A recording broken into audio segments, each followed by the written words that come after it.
வணக்கம். இன்றைக்கி நம்ம எங்கே வந்திருக்கோம்னு பார்த்தீங்கன்னா திருவாரூர் தியாகராஜா திருக்கோயில். வாங்க சுவாமியை பற்றி தெரிஞ்சுக்கலாம். ஆரூரை பார்க்கலாம். திருச்சிற்றம்பலம். வணக்கம் ஐயா. இன்றைக்கி நம்ம பார்த்துட்ருக்கிறது திருவாரூர் தியாகராஜ சுவாமி கோவில். சைவஸ்தலங்களில் ரொம்ப பழமையான மிக மிக பழமையான சிவஸ்தலங்களில் இது ரொம்பவே முக்கியமான இடத்த பிடிக்கக்கூடியது. இந்த கோவிலை பற்றி சொல்லணுன்னா சொல்லி மாளாது, அந்த அளவுக்கு ரொம்ப விசேஷமான ஸ்தலம். இந்த கோவிலோட தொன்மையை பற்றி சொல்லணுன்னா, அப்பர் சுவாமிகள் தன்னோட பதிகத்தில் ஊழிக்கு முன்னோ பின்னோ, தில்லையில் நடனம் ஆடுறதுக்கு முன்னோ பின்னோ, திருப்புறம் எரித்ததற்கு முன்னோ பின்னோ இப்படின்னு ஒரு பெரிய ஒரு லிஸ்ட்டே வைக்கிறாரு. அந்த அளவுக்கு இதற்கெல்லாம் முன்னாடியே இந்த கோவில் வந்துருச்சா அப்படின்னு கேட்குற அளவுக்கு ரொம்ப பழமையான சிவஸ்தலம்.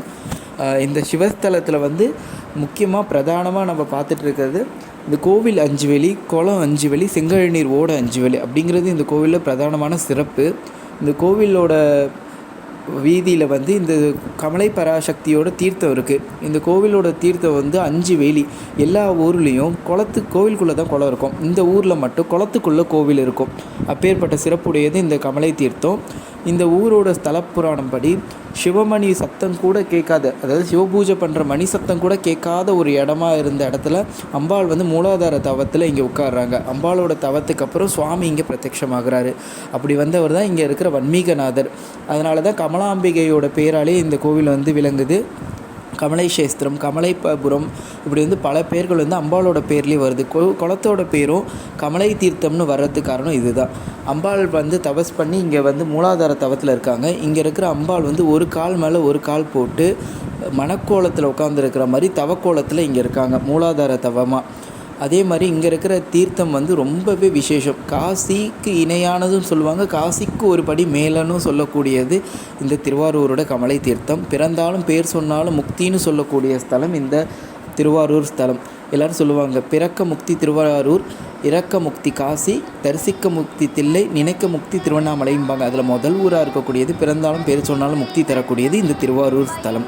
இந்த ஸ்தலத்தில் இருக்கக்கூடிய அம்பாள் 51 சக்தி பீடங்களில் ஒருத்தங்களாகவும், தந்திர சூடாமணி சொல்லக்கூடிய கமலை சக்தி பீடமாக இங்கே விளங்குறாங்க. இங்கே இருக்கிற அம்பாள் மணக்கோலத்தில் இருக்காங்க. அதாவது அம்பாளுக்கு 5 பருவங்கள். பெண்களுக்கு 8 பருவம் சொல்லுவாங்க. மங்கை மடந்தைன்னு பேரிளம் பெண் வரைக்கும் 8 பருவங்கள் தமிழில் சொல்லப்படும்.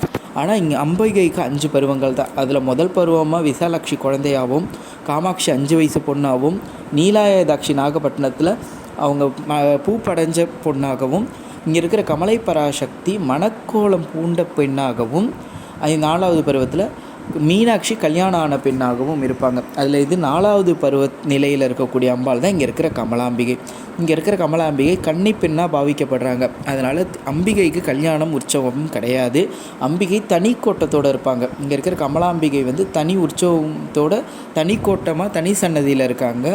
அம்பிகைக்கு ஒரு பழமொழியும் சொல்லுவாங்க, அதாவது கல்தேர் ஓடி காராம்பசு கறந்து கமலைக்கோலை வத்தணும், இது நடந்தால் தான் கமலாம்பாவுக்கு கல்யாணம் அப்படின்னு சொல்லுவாங்க. அம்பாள் நித்திய கன்னிங்கிறத விவரிக்கிற வகையில் விவரிக்கிற வகையில் இந்த பழமொழி இருக்கும். அதே மாதிரி இங்கே 3 சக்திகள்லாம் அம்பாள் இருக்காங்க. முதல்ல இச்சா சக்தியாக அல்லியும் பூங்கோதை அம்பிகையும், கிரியா சக்தியாக தியாகராஜர் கூடைய கொண்டிங்கிற அம்பாளும், ஞானா பராசக்தியாக இங்கே இருக்கிற கமலாம்பிகையும் சிறப்புற்று விளங்குறாங்க. இச்சா கிரியா ஞானாங்கிற 3 நிலையில் ஒரே கோவில் அம்பிகை இங்கே சிறப்புற்று இருக்கிறது ரொம்ப விசேஷம், வேறு எங்கேயும் காணப்படாத ஒன்று. அடுத்தபடி அம்பிகையோட தவத்திற்கு இறங்கி சுவாமி இங்கே பிரத்யட்சமானவர் வன்மீகநாதர். இங்கே இருக்கிற வன்மீகம் அப்படிங்கிறது புற்றை குறிக்கக்கூடியது, மண் புற்றால் ஆன சுவாமி.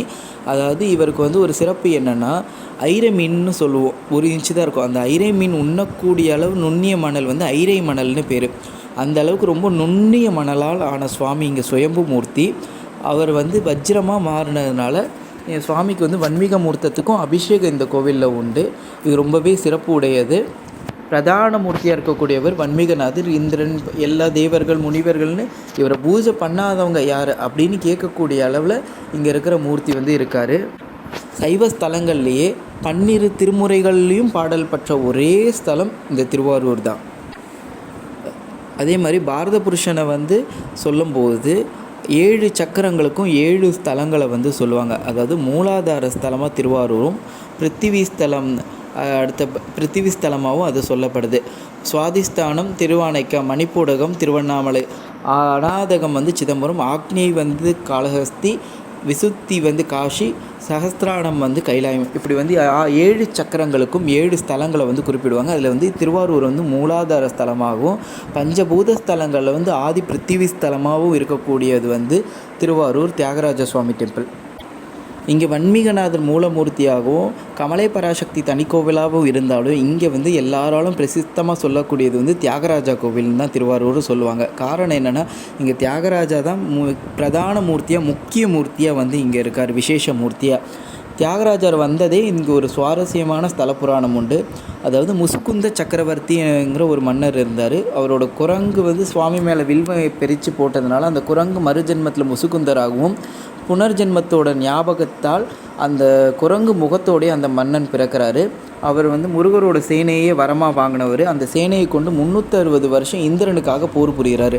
அந்த 360 வருஷம் அவர் சண்டை போட்டதுக்காக இந்திரன் என்ன பரிசு வேணும் அப்படின்னு கேட்குறப்ப திருமால் வந்து தன்னோட மார்பில் வச்சு பூஜை பண்ண தியாகராஜ மூர்த்தத்தையும் இந்திரன் தன்னோட நித்திய வழிபாட்டில் வச்சுருந்த மரகத லிங்கத்தையும் வேணும்னு கேட்டுடுறாரு. இந்திரன் வந்து கொடுக்க மனசு இல்லாமல் நின்று போய் நாளை வா எடுத்துக்கொள் அப்படின்னு சொல்லிடுவார். தியாகராஜரை வேண்டி முசுகுந்தரும் மறுநாள் வந்து பார்க்க விஸ்வகர்மாவை வச்சு அதே மாதிரி 6 தியாகராஜாவையும் 6 மரகதலிங்கையும் உபயமாக செஞ்சு வச்சுருவார். இதில் வந்து எது தத்ரூபமோ அதை எடுத்துக்கோ அப்படின்னு சொல்லும்போது ஆதிமூர்த்தியாக இருந்த தியாகராஜரையும் ஆதிமூர்த்தியாக இருந்த மரகதலிங்கத்தையும் முசுகுந்த சக்கரவர்த்தி தன்னோட தெய்வீக பலத்தால் கண்டுபிடிச்சி எடுத்துருவார். அப்படி எடுத்த தியாகராஜரும் மரகதலிங்கமும் தான் இப்போ திருவாரூரில் நம்ம தரிசிக்கிற தியாகராஜர். பாக்கி இருந்த 6 மரகதலிங்கத்தையும் 6 தியாகராஜாவையும் முசுகுந்த சக்கரவர்த்திக்கு பரிசாக இந்திரன் கொடுத்துருவார். அதுதான் சப்தவிடங்களில் முறையே இருக்கக்கூடிய சப்தவிடங்கள் ஸ்தலங்கள். அதில் சுயம்பு மூர்த்தியாக திருமால் வந்து தன்னோட மார்பில் வச்சு பூஜை பண்ண மூர்த்தி தான் இப்போ இருக்கிற தியாகராஜா. இங்கே இருக்கிற தியாகராஜ மூர்த்தி வந்து ரகசிய மூர்த்தி. அதாவது இவர் வந்து சுயம்புவாக மந்திரங்களால் கொட்டி உருவான மூர்த்தி. அதனால் இவரோட திருமேனியை யாராலையும் பார்க்க முடியாது. இங்கே இருக்கிற சிவாச்சாரியார் கூட இவரோட திருமேனி தரிசனம் பண்ண முடியாது. மீறி பண்ணுறவங்களுக்கு கண் பார்வை போயிடும், புத்தி பேதலிச்சிடுங்கிறது இந்த கோயிலோட ஐதீகம். அதே மாதிரி இன்னைய வரைக்கும் சிவாச்சாரியார் கூட திருமேனி தரிசனம் பண்ணாமல் தான் பூஜை பண்ணுறாங்க. நமக்கு வந்து திருமுக தரிசனம் வந்து வருஷம் முழுவதும் நம்ம தரிசனம் பண்ணலாம். மற்ற வருஷத்தில் ஆருத்ரா அன்னைக்கும் ஆனி உத்திரம் அன்னைக்கும் மட்டும் தியாகராஜாவோட பாதத்தை பார்க்கலாம். அதாவது பங்குனி உத்திர அன்னைக்கும் ஆருத்ரா அன்னைக்கும் மட்டும் பாத தரிசனம் நடக்கும். மற்ற எல்லா நாளும் திருமுக தரிசனம் மட்டும்தான் பார்க்கலாம். இந்த கோவிலோட இன்னொரு சிறப்பு என்னென்னா, வருஷத்தோட 365 நாட்களை குறிக்கிற விதமாக 365 லிங்கங்கள் இந்த கோவிலில் இருக்குது. அதே மாதிரி நவகிரகங்கள் எல்லாருமே ஒரே நேர்கோட்டில் தியாகராஜாவை பார்த்துருக்கறனால நவகிரக தோஷம் இந்த கோவிலில் கிடையாது. அதனால் நவகிரகங்கள் 9 பேரும் தியாகராஜாவுக்கு முன்னாடி 9 விளக்குகளாக இருக்காங்க. தியாகராஜருக்கு தேவலோகத்திலேருந்து எடுத்து வரப்பட்ட செங்கல் நீர் புஷ்பத்தால் தான் நித்தியப்படி அர்ச்சனை நடக்கும். இந்திரனால் எடுத்து வரப்பட்ட செங்கல் நீர் புஷ்பமும் விசேஷ பூக்களும் மட்டுமே, வாசனை பூக்கள் மட்டுமே தியாகராஜாவுக்கு பயன்படுத்தப்படுகிறது. சுந்தரர் வந்து பறவை நாச்சியார் மணந்ததும் பறவை நாச்சியார் கூட வாழ்ந்த வீதி இது. பறவை நாச்சியார்கிட்ட சுந்தரருக்காக சுவாமி இரவில் தூது போன ஊர் இது. 360 திருவிளையாடல்கள் வந்து தியாகராஜர் புரிஞ்ச ஊர் இது திருவாரூர். இந்த திருவாரூரில் நாயன்மார்களோட பெருமையை சொல்லணுன்னா சொல்லிக்கிட்டே போகலாம். பல நாயன்மார்கள், ஒருத்தர் 2 பேர் இல்லாமல் சுந்தரர், விரண்மிண்ட நாயனார், இப்படி பெரிய ஒரு லிஸ்டே இருக்கும். அத்தனை நாயன்மார்களும் தரிசித்து சோமாசிமார நாயனார் இப்படி பலரும் வந்து அவர் கூட சுவாமி கூட பேசி சுவாமி வந்து அவங்க கூட திருவிளையாடல் பண்ண ஊர் வந்து இந்த திருவாரூர். இங்கே செருத்துணை நாயனர் நித்தியப்படி தியாகராஜருக்கு பூத்தொண்டு செஞ்சுக்கிட்டு இருந்தார். அப்படி ஒரு நாள் பூத்தொண்டு செய்து கொண்டிருக்கும்போது பூமாலை தொடுக்க வைத்திருந்த ஒரு செங்கல் நீர் பூவெடுத்து கழச்சிங்க நாயனாரோட மனைவி எடுத்து முகர்ந்து பார்த்துருவாங்க.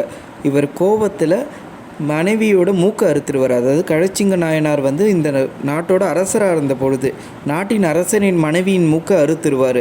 அங்கே வந்த கழச்சிங்க நாயனார் அரசராக இருந்தாலும் எடுத்த கையை முதல்ல வெட்டணுன்னு அவர் கையை வெட்டிடுவார். இப்படி நாயன்மார்கள் வந்து சிவத்தொண்டுக்காக தன்னையே அர்ப்பணித்து அதீத சிவத்தொண்டு செஞ்ச ஊர் வந்து இந்த திருவாரூர்.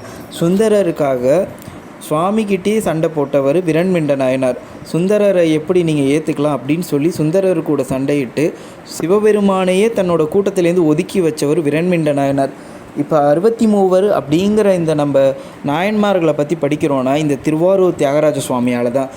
இந்த விரண்மிண்ட நாயனாரை ஒரு பொருட்டாக எடுத்து இதன் மூலயமா 63 நாயன்மார்களை பற்றி நம்ம தெரிஞ்சுக்கணுங்கிறதுக்காக திருத்தொண்டர் தொகைங்கிற ஒரு பதிகத்தில் முதல் அடியை சுந்தரருக்கு எடுத்து கொடுத்தது இங்கே இருக்கிற வன்மீகநாதர் தான். அதன் பொருட்டு தான் இன்றைக்கி 63 என்கிற நம்ம ஒரு நிலையவே படிக்க முடியுது. அப்பேற்பட்ட விசேஷம் சைவத்தோட ஆதி மூலாதாரமாக சைவத்தோட ஆணிவேராக இருக்கக்கூடியது இந்த திருவாரூர் ஸ்தலம். 12 திருமுறைகள்லையுமே பாடல் பெற்ற ஒரே சிவஸ்தலம் இந்த திருவாரூர் ஸ்தலம் தான். உலகிலேயே மிகப்பெரிய தேர் ஆழித்தேர்னு சொல்லக்கூடிய தேர் ஓடக்கூடியதும் இந்த திருவாரூர் தான். அதே மாதிரி வருஷம் முழுக்க உற்சவங்களால் நிரம்பி இருந்ததும் இந்த திருவாரூர் தான். இன்றைக்கும் கிட்டத்தட்ட 3 மாதம் வரைக்கும் உற்சவம் நடக்கக்கூடிய ஊர் திருவாரூர். சுவாமிக்கு, விநாயகருக்கு, நால்வருக்கு, தியாகராஜருக்கு இப்படி வருஷலாம் உற்சவம் நடந்துக்கிட்டே இருக்கும் இந்த ஊரில். மானுட பிறவி எடுத்த நம்ம எல்லாருமே சைவர்களாக இருக்கக்கூடிய அத்தனை பேருமே வாழ்க்கையில் ஒரு தடவையாச்சும் தரிசிக்க வேண்டிய ஸ்தலம் இந்த திருவாரூர் ஸ்தலம். அதுலேயும் குறிப்பிட்டு சொல்லக்கூடியது என்னென்னா, திருவாரூர் தேர் வீதிகளில் தியாகராஜர் தேர் ஓடும்போது திருமாலும் விஷ்ணுவும் இந்த தேரை தரிசிக்க தேர் முன்னே சென்று விட்டதுனால தேரோடுற வீதிகளை தேடி தேடி பார்த்து தேர் பின்னாடியே தியாகராஜா ஆரூரான்னு ஓடின ஊர். அப்படி விசேஷமானது இந்த திருவாரூர். இந்த கோவிலோட ஸ்தல விருட்சமாக செம்பாதிரி மரம் இருக்குது. இந்த கோவிலில் கிட்டத்தட்ட 80 விமானங்கள், 100கணக்கான சன்னதிகள், 365 லிங்கம். திருவாரூரை பற்றி சொல்லிக்கிட்டே போகலாம். ஆனால் ஒரு நாளோ ஒரு பொழுதோ ஒரு யுகமோ பத்தாது. அந்த அளவுக்கு திருவாரூரோட சிறப்பு இருக்குது. அப்படி இருக்க வகையில் சுந்தரர் கூட பல திருவிளையாடல் 1 2ன்னு சொல்லி மாளாத அளவுக்கு சுந்தரர் கூட தோழனாக இருந்த ஊர். சுவாமி மூலாதார தவமாக சுவாமியே யாகம் செஞ்சதாக சொல்லப்படக்கூடிய ஊர்.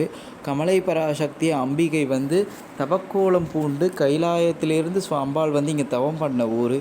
இப்படி எந்த விஷயத்தை எடுத்திங்கனாலும் திருவாரூர் மாதிரி ஒரு ஈடு இணையான ஒரு ஸ்தலத்தை சொல்லவே முடியாது. அப்பேற்பட்ட திருவாரூரோட சிறப்பை உணர்ந்த அந்த ஸ்தலத்தை தரிசித்தாலே பிறவி பயன் கிடச்சிரும்.